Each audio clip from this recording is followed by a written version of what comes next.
Fatih, kalau menurut DPR sendiri, seperti apa skema pembiayaan dana pensiun untuk ASN dan seberapa besar ini merupakan beban bagi APBN? Ya, sebetulnya ini kan sudah dialokasikan terkait dengan pembayaran pensiun bagi PNS dan juga TNI Polri yang sudah purna kan gitu. Jadi kalau disebutkan ini sebagai membebani APBN, ya tentu ini adalah bagian dari pengeluaran rutin gitu. Baik, tapi apakah skemanya selama ini cukup membebani APBN dan skema apa yang mungkin menurut DPR ini lebih tepat? Ini kan sudah berjalan dari tahun 1986. Jadi kalau disebutkan bahwa ini membebani APBN bukan seperti itu. Ini adalah pengeluaran rutin, belanja ya memang yang diperuntukkan bagi teman-teman ASN dan pegawai negara yang sudah pensiun begitu. Baik, kita tahu ada rencana untuk mentransformasi pembayaran pensiun ASN dari Taspen dan Asabri ke DJPB. Tanggapan dari DPR seperti apa? Iya, tentu ini kita masih pelajari. Kita sedang lakukan pendalaman. Kemarin kami lakukan rapat Dirjen Pembendaraan dengan Taspen dan juga DPR RI. Kita lakukan pendalaman, kita lakukan evaluasi kan gitu. Sehingga kedepannya diharapkan akan ada model yang lebih baik, lebih efisien, dan juga khususnya bagi penerima manfaat itu bisa lebih optimal lagi. Baik, seberapa besar sih sebenarnya dampaknya untuk APBN kalau ternyata ada skema yang baru ini? Kalau dari sisi penghematannya itu memang cukup signifikan. Ini kan ada beberapa pola ya pembayaran pensiun ini yang sekarang ini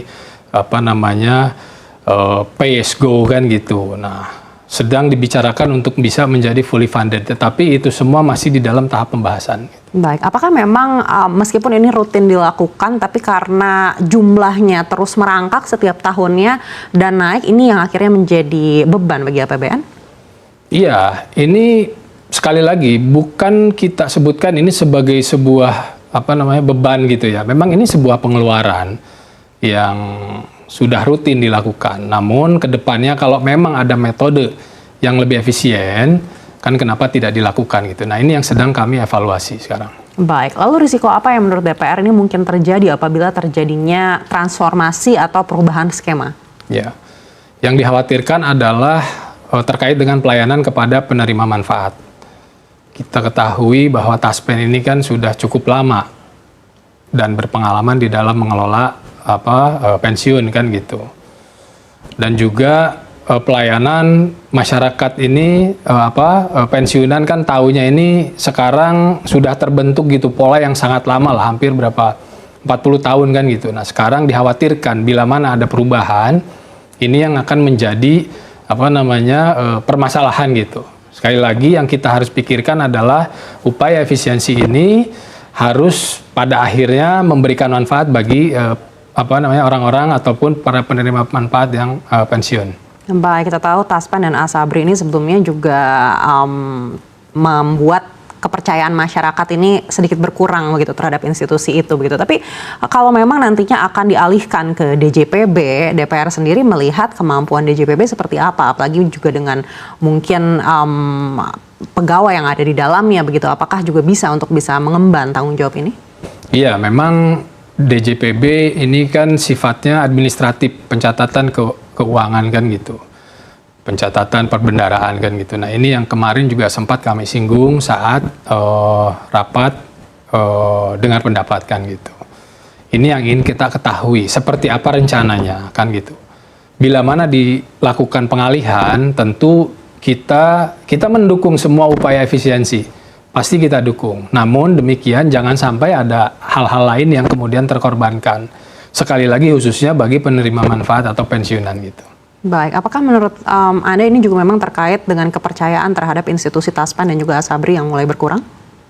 Saya kira kalau memang terkait dengan masalah kepercayaan itu perlu kita pisahkan ya Mbak ya gitu.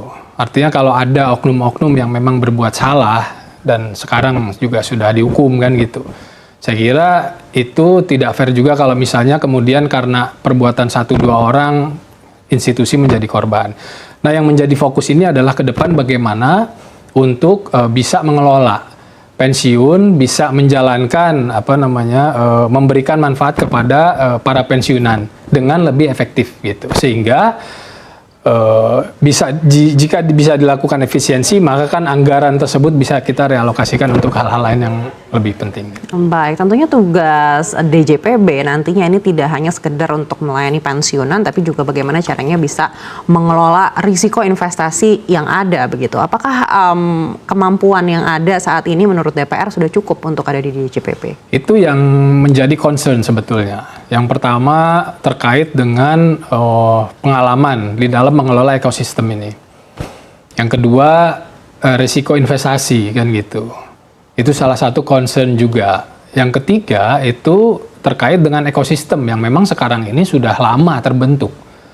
Lebih dari 39 tahun kan gitu sudah ada nih, sehingga di dalam bila mana ada perubahan-perubahan ini kita harus pastikan bahwa tidak akan mengganggu fungsi memberikan manfaat kepada pensiunan. Adapun langkah-langkah efisiensi itu kita dukung. Pasti kita dukung, cuma kembali lagi jangan sampai langkah efisiensi ini pada akhirnya merugikan para penerima manfaat pensiunan gitu. Baik, upaya apa yang menurut DPR ini sangat urgent untuk mungkin dilakukan DJPB sebelum akhirnya terjadi transformasi atau pengambil alihan tanggung jawab ini? Jadi ini masih kita lakukan evaluasi. Kan ini baru masuk di pembahasan, Mbak. Kita harus pastikan bahwa aspek-aspek resiko itu bisa terukur. Sehingga ketika nanti dilakukan pengalihan, kalau jadi, itu jangan sampai menimbulkan masalah baru. Karena banyak sekali ini jumlah pensiunan kan gitu. Dan juga jumlah ASN aktif yang kalau misalnya ini menjadi masalah tentu akan mereka khawatir kan. Ini jumlahnya jutaan orang kan begitu.